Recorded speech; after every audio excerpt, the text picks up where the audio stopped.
What is up, Planeswalkers? Theox6 back with some more Magic the Gathering upgraded new player decks in Arena. Today we're going over green-white. As always, if you don't want to look at the deck tech, you can find the timestamps to the games down in the description below.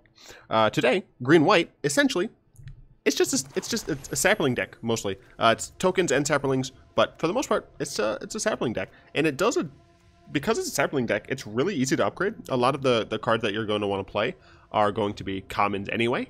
Commons or uncommons, I should say. So the deck was easy to upgrade. The problem is, Saprolings is a very, like, heads or tails deck. Either you win really easily, or you just get screwed. It doesn't play from behind very well. If your opponent is able to kind of stem the early game from you, then it's going to be very difficult to get back in the game unless you're able to just like land like both Tendershoot Dryads plus Verdant Forces and things like that. So the deck is good. It is like a known played deck. However, it is also known for being not exactly super consistent. So we do have a little bit of early game stuff. We have 3 Llanowar Elves and a Legion's Landing. The Legion's Landing is kind of an extra thing. We don't technically need it. The Llanowar Elves, another card that we don't technically need, in that we're not really ramping it into anything in particular. However, it does help us cast things above curve to make it so maybe we're able to burst our opponent down a little bit more. Of course, we're running the Sporecrown Thallid, the Lord. He buffs the other fungus and the Saprolings, so it's obviously like super important if you're running a tribal deck to have some form of Lord. Shanna, Sisay's Legacy, is just a hard to remove card that just gets bigger with our Saprolings. It's very easy if you play this on turn 2. Turn 3, you go into something like Sapherd into Spore Swarm, and that's 5 other creatures plus her. So it's a turn 2 6/6 by turn 4 essentially. So she's very strong. However, we're only playing 2 because we don't want to see her too often because she is legendary. Saproling Migration is like the bread and butter card of this deck. It's good on 2, where it's 2 1/1 bodies, so it's technically a Grizzly Bear, but when you have something like Song of Freyalise procs, or Sporecrown Thallid, or even Huatli, you get extra value out of having them in multiples. Additionally, late game, if you top deck this, it's not as bad, because you are able to pay essentially for a 6 mana 4/4 worth of stats that, again, can go really well with the rest of the deck, since it is spread out and they are Saprolings. Song of Freyalise is like the burst potential in this deck. You can play it early to ramp into your 4 and 5 drops to get them out early, and once it procs, your creatures are going to get bigger, and that specific turn that the 3rd saga counter is added, or the 3rd lore counter, you're able to just attack with impunity because your creatures have vigilance, so you can still block. Your creatures have trample, and they have indestructible, so you're very easy to just run down your opponent, and they can't do very much to your deck unless they have some sort of exile effect. We're also running Appeal to Authority. This kind of took the place of Pride of the Conquerors, which is over here, which I'll talk about in a bit, because it works better. One of the weaknesses of the Saproling deck is that they're relatively small, and Pride of the Conquerors does an okay job of mitigating that. However, they still don't have trample, and they don't get very large. So when you go super wide, and your opponent has a decent defense there, you can use Appeal, which is really cheap, only a single green mana, in order to make one of your Saprolings, or even Shanna, a super large threat that's able to potentially either destroy a large amount of toughness on your opponent's side, or just dome them for a lot of damage. Because it's so cheap, you can actually use it with Authority on the same turn to tap down 2 of the most annoying creatures your opponents control, and then you get kind of a part of Song of Freyalise where the rest of your creatures do gain vigilance. So even if you're going up against an aggro deck, if you're worried about some sort of retribution, you don't really need to, because your creatures will gain vigilance. So this is a very good card. I think it is better than Pride of the Conquerors. However, if you find that Pride of the Conquerors is better, definitely stick with that. It's the card I think is played in Mono White Go Wide. Mono White Go Wide is technically a better version of this deck, unfortunately, because it's more consistent just in what it does. However, Saprolings, they do pair a little bit better against the larger creatures, because we do have things like Tendershoot Dryad, things like Huatli, that the Mono White deck doesn't. We're running Mentor of the Meek as a 1-of because the deck came with it. It's a very good card. It makes sure that we don't run out of gas too much, because all of our Saprolings, unless we have a bunch of Sporecrown Thallids, are going to come in with less than 2 power. or 2 or less power, I should say. So you're able to keep drawing on that. So say you have Mentor of the Meek, and then on turn 4, like all you have is Saproling Migration. You can play that card and then use the triggers for both of the individual saplings. It's not just one event. And you'll be able to draw 2 cards from Saproling Migration. So Mentor of the Meek is very valuable. I don't actually know if you should be playing more of this card. I definitely can see a situation where you do, where you keep it super lean. Probably don't have very many Tendershoot Dryads. I will say later that you should up Tendershoot Dryads in the base deck. But if you are trying to stay with a really lean, low to the ground, low CMC Saproling deck, then Mentor of the Meek is very valuable, just allowing you to stay in the game. Yavimaya Sapherd, it's essentially a 3-mana 3/3 that gets benefits from all of the things I said earlier: Sporecrown, Song of Freyalise, Huatli, and just because of that, it's a very strong card in the deck. Shalai, this is a card that is not necessary for the deck. You are able to use a bit of mana to sink into it in order to buff your wide array of creatures. It is also a flyer, which this deck can struggle with since all of its creatures are on the ground. And it does mean that your individual cards that you really care about, like Sporecrown or Huatli, that your opponent can't deal with them until they deal with Shalai. So I could see you, if you're trying to go a little bit more of a mid-range Saproling route, then Shalai is better. However, I would suggest if you do end up picking up number of Shalais, probably up to 2 or 3, then cut down on Mentor of the Meek, because they do kind of want to play a different style of deck. Shalai wants to be in a deck where you care about individual creatures. You know, you up your Tendershoot Dryad count, you up your Huatli count, or potentially Ajani, we'll talk about in the sideboard. You up, and then you would lower your Mentor of the Meek count because you plan on having individual creatures that you care a lot about, and you just have Saplings over the course of the game overwhelm your opponent. Otherwise, I would suggest cutting this down in order to put Mentor of the Meek up. It's a good card, but it's not a necessary card. It's a flex spot. We have 3 Ixalan's Binding. This is essentially all of our removal. You might want to run more. I know that the deck came with Take Vengeance. However, Take Vengeance is just not very strong. It only hits creatures, and this can hit anything and make it so your opponent can't cast things again. As I said, the mono white deck is very difficult for this deck to deal with, and them getting a turn 3 History of Benalia out is very hard. So being able to Ixalan's Binding and just make it so you don't have to deal with that for the rest of the game, unless your opponent, of course, bindings your binding, is very, very strong. I definitely suggest having no less than 3 removal spells. If you do end up going the more Shalai late-ish, like mid-late game-ish route, I would suggest probably going up, maybe adding some Sealaways into the deck. Sealaway is a very good early-ish removal. And having around 6 total removal, probably 3 and 3 of a card that I just said, plus Ixalan's Binding. Spore Swarm is very good against the control decks, and the reason for this is that it's instant speed. You almost never want to cast this on your turn, unless you get some sort of immediate value out of it, like you can attack with Shanna for lethal.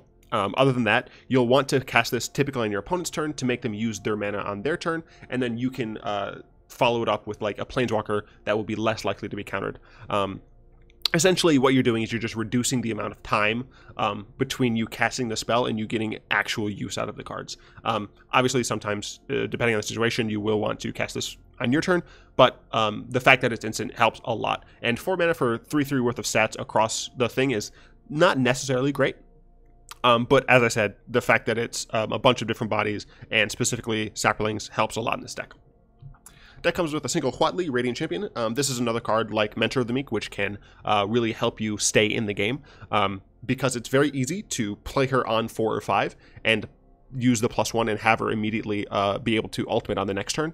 And you essentially don't need to save Huatli. Her -1 doesn't give your creature trample. It does make them large, but unlike Appeal, right, it doesn't actually give them trample, so you won't necessarily be able to go through your opponent. So even if like you're going to lose Huatli ultimating, just she has 8 counters and you're trying to think, do you -8 or do you +1? It's almost always correct to just -8 and get that value immediately.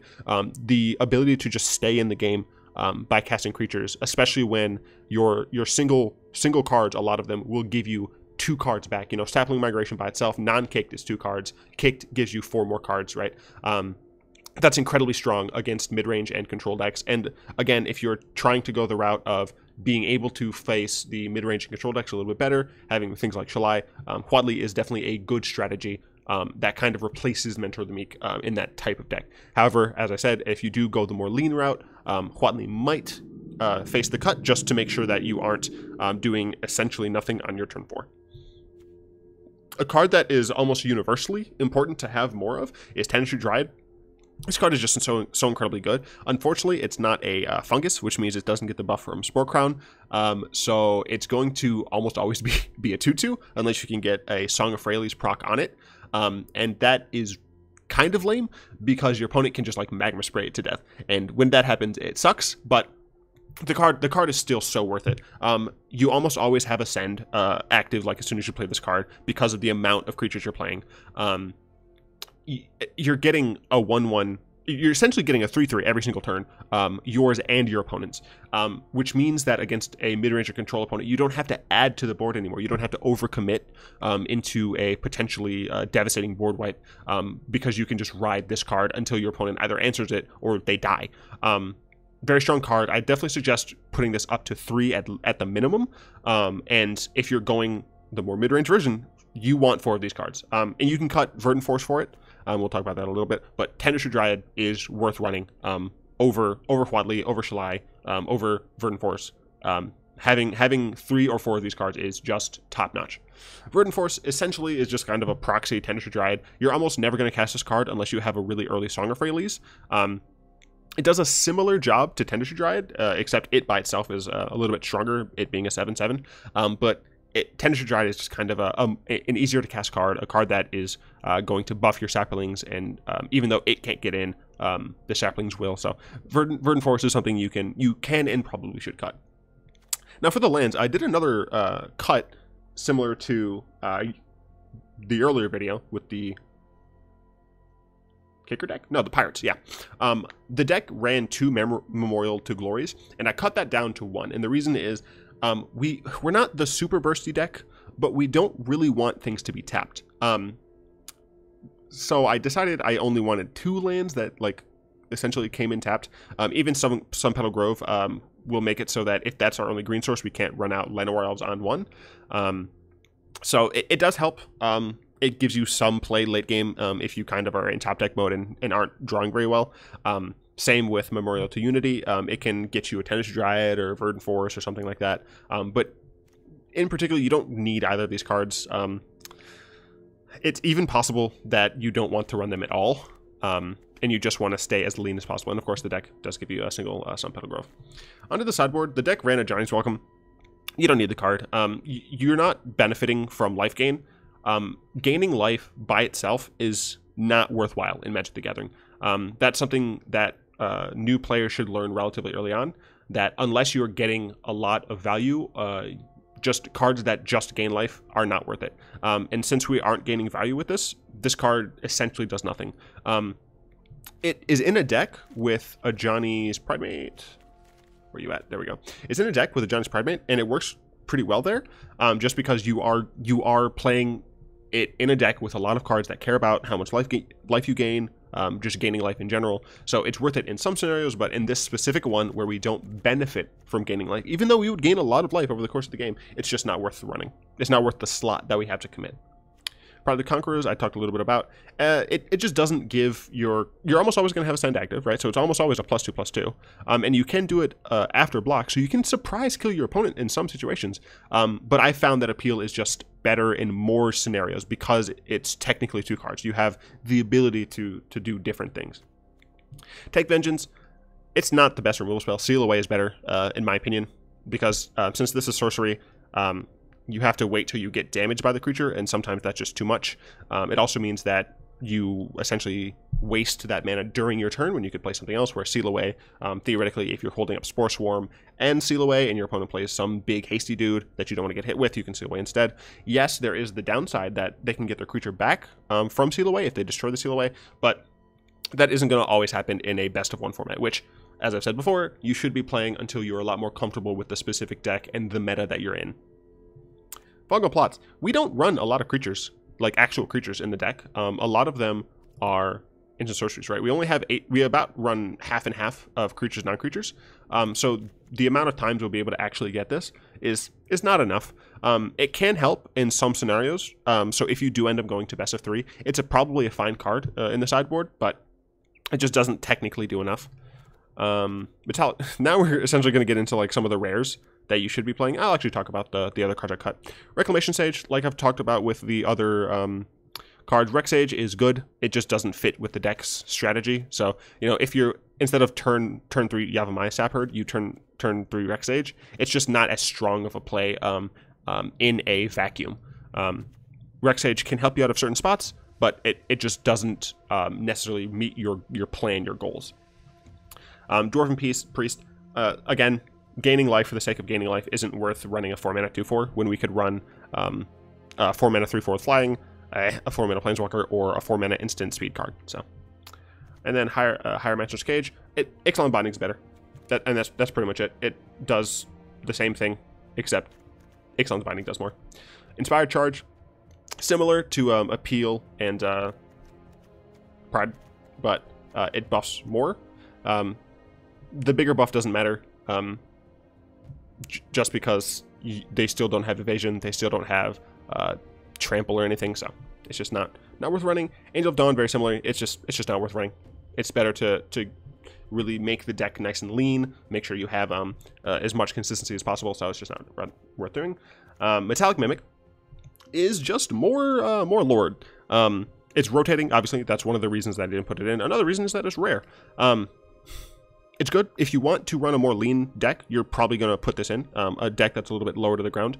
And you just name Saplings, and then if you have this and Sporecrown, your Saplings come in as 3/3s, essentially. And the fact that this buff stays around, even if it dies, because they're +1/+1 counters, it's pretty valuable. If you are worried about individual removal, it might be better to name Fungus. That way you protect your Sporecrown Thallids, so that they're at least 3 power. Similarly, Radiant Destiny just buffs your creatures a ton. If you're going up against other aggressive decks, the Vigilance from the Ascend really helps. I would suggest, again, putting this in probably the lean deck, but it actually might be better in the more mid-rangey Shalai version. I'm not entirely sure. I haven't been playing with it a ton in Saprolings, so I'm not entirely sure. If you have it, give it a try, see what situations you like it in, what situations you don't, and figure out if you would like to keep it in. Ajani is one of those cards that might just be better than Huatli. I'm not entirely sure.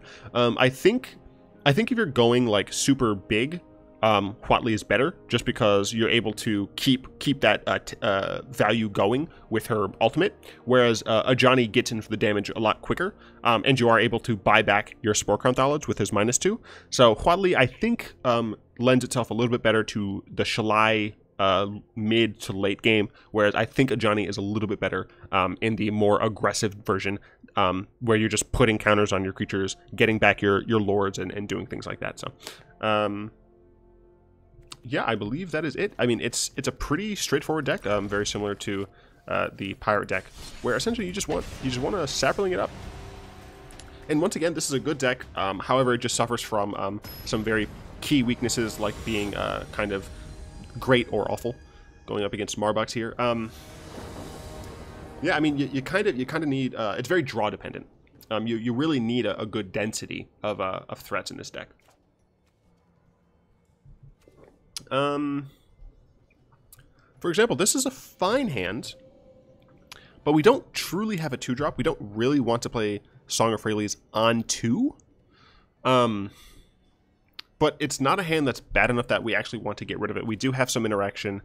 We do have a decent amount of threat in the hand, and not knowing what our opponent's doing, this could be fine. If we find a Llanowar Elf or a 2-drop of essentially any kind, the hand becomes a lot better, because then we can Song of Freyalise and start getting out Yavimaya Sapherds and things like that. So, opponent did mulligan. Hello. Hello, Marbox. Oh gosh. I do fear the green. Let's see what our opponent does. We may want to Song of Freyalise on 2 anyway. Since we got another one, we will. If we don't draw land, that's going to kind of suck. But the idea is we can play, if we do draw land, we can play land, play Sapherd. Oh, hello. Okay, we got a land, that's good. So next turn, we'll have a 3/3 and a 2/2. Not incredibly strong, but not terrible either. I assume you have to attack. We're not going to block. So this is some interesting blue-green deck. Yep, there we go.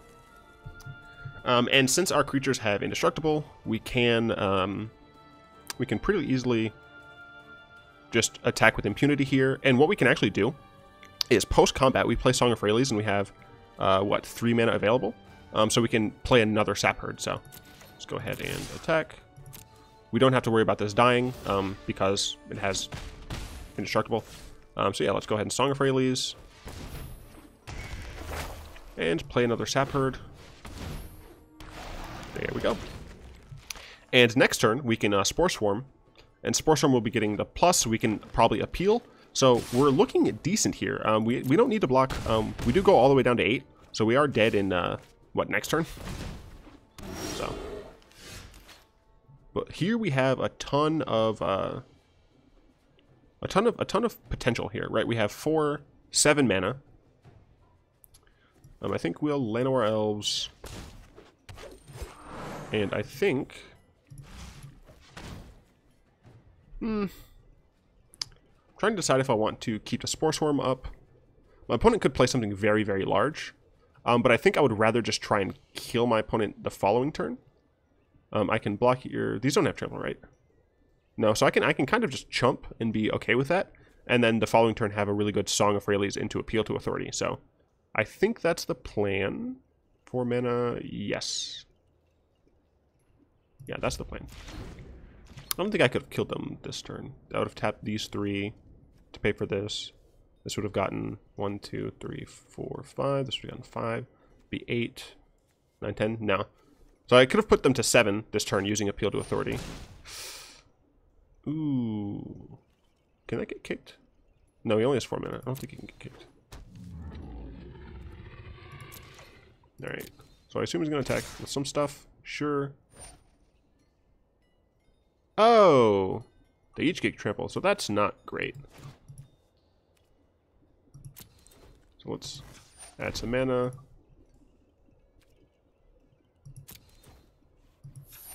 Yeah, I didn't read that card. Why would you tap that? Why would it tap? It tapped this instead of this. I might actually be dead. That's so stupid.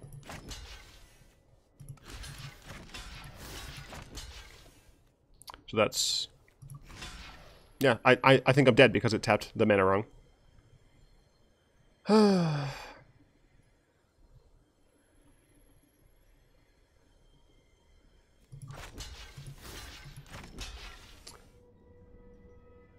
That's very infuriating.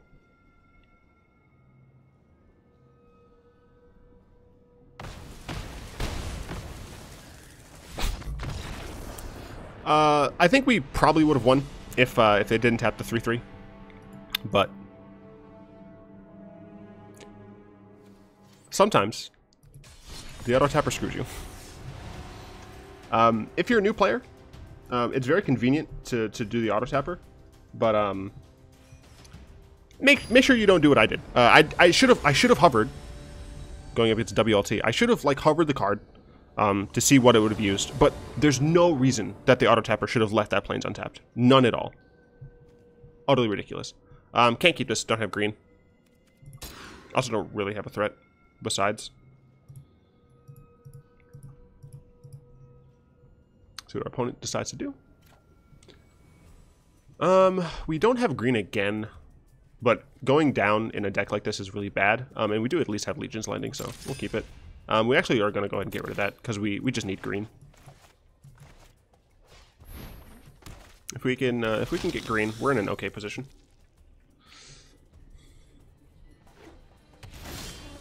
That is not green.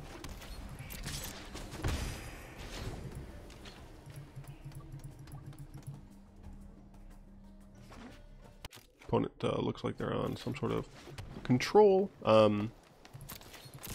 Honestly, at this point, I think I might want to save Saproling Migration. And just Spore Swarm them next turn. Just so we can get the more value out of it. I think that's fine. They're almost certainly, since they're playing blue-black, probably control almost... okay. I might be wrong. Sure.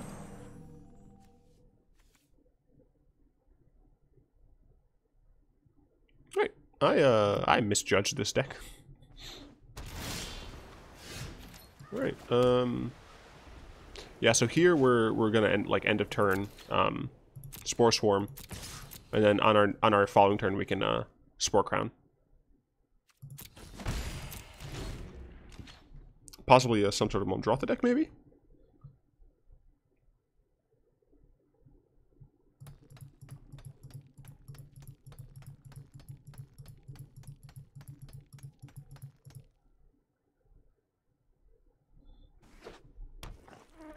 Well, a lot more blue-black than green going on here. Chupacabra, sure. If my opponent wants to Chupacabra this, totally fine with that.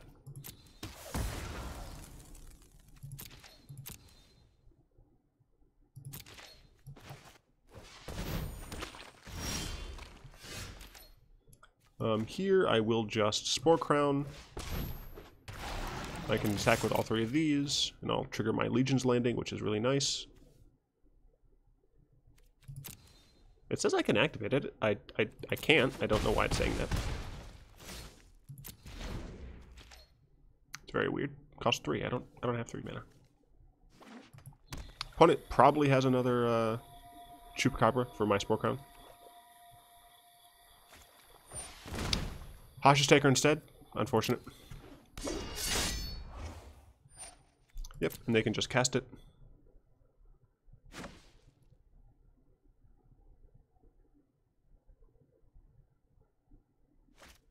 Yeah, so, as I said, the deck plays from behind relatively poorly. Why is it saying I can use this? I can't... What? I have no idea why I was saying I can use that.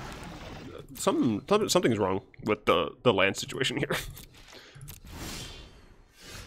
Alright, that is unfortunate, but I can go ahead and kick this.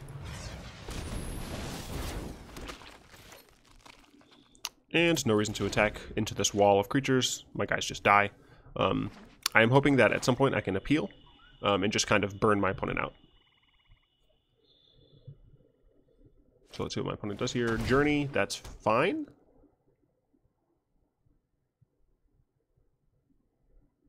See what they're doing. Sure. That is totally fine. So we are going to have to do some calculations. Alright. So we only have 1 green, which is really unfortunate. I believe the deck runs more, I think it's like 12 and 10 or something. So we're kind of getting screwed by our mana here. So let's see. We'd be getting +7 to a creature. We can tap down 2 things. They can block 1, 2, 3, 4. They can block 4 total power. I think we should be able to just win.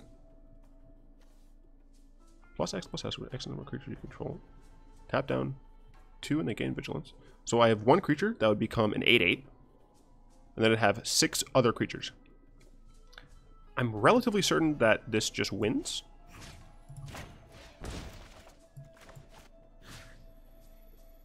Oh, you know what? I think I had enough mana to, yeah, I had enough mana to do that. That was my bad. So yeah, this technically should be at 9. So if my opponent lives at 1, we're just a bad player.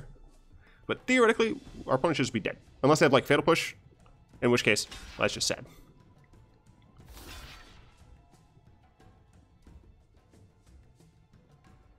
Then block that, and they take exactly 11. Right? Still should take exactly 11.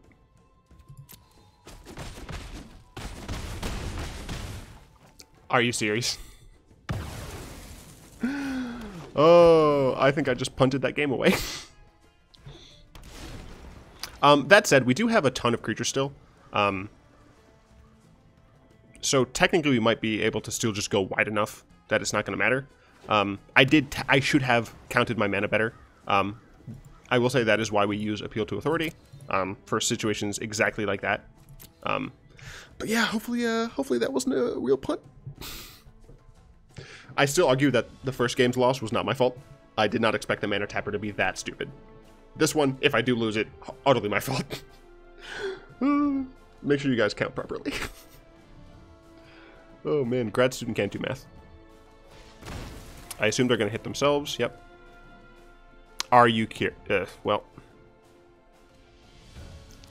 I think we just lost.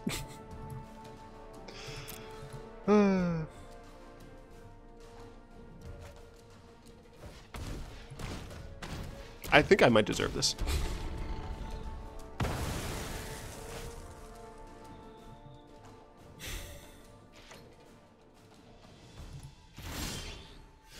Alright, well we have Shalai. Shalai helps.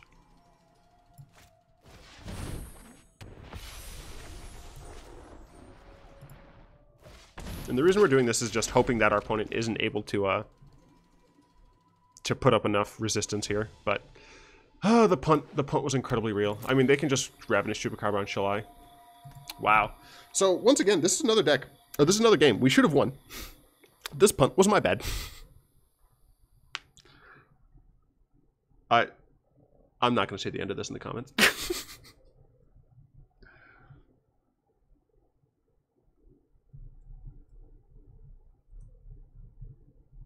Music's gone. Strange. Hey, look, it is a Muldrotha deck. I think that's a new animation there. So you guys should consider this a win, except I messed up. Got back Liliana. I assume now they're gonna get back Chupacabra.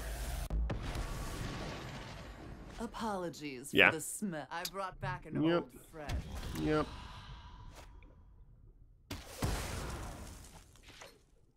I don't think there's anything I can draw that wins the game. Nope. Technically, that was a win. That was just me punting the game because I forgot to actually make the soldier. I think I counted the soldier in my lethal, like in my head, but man, the dumbness is real. Let's buy some packs. So I like to consider that both of those games were wins. The first one I got screwed over. The second one I punted something real hard. So the deck is good, and it's a really easy deck to modify from the actual base deck. But that's it. Go easy on me in the comments. I recognize I punted the hell out of this. Oh man, I'd like to thank Easy Mode, Chris, Dizzy Fam, Daniel Flowerchild, and Chow083 for not going hard on me and in fact making it easier by supporting me via Patreon. Their support allows me to keep the games coming.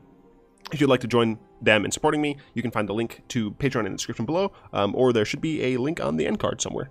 Yeah, hope you guys liked it. If you did, go and tap that like button, add a subscription to your mana pool, and cast a comment to the comment section down below. Hopefully not one saying that I suck, because I already know that I do. And until next time, all will be one.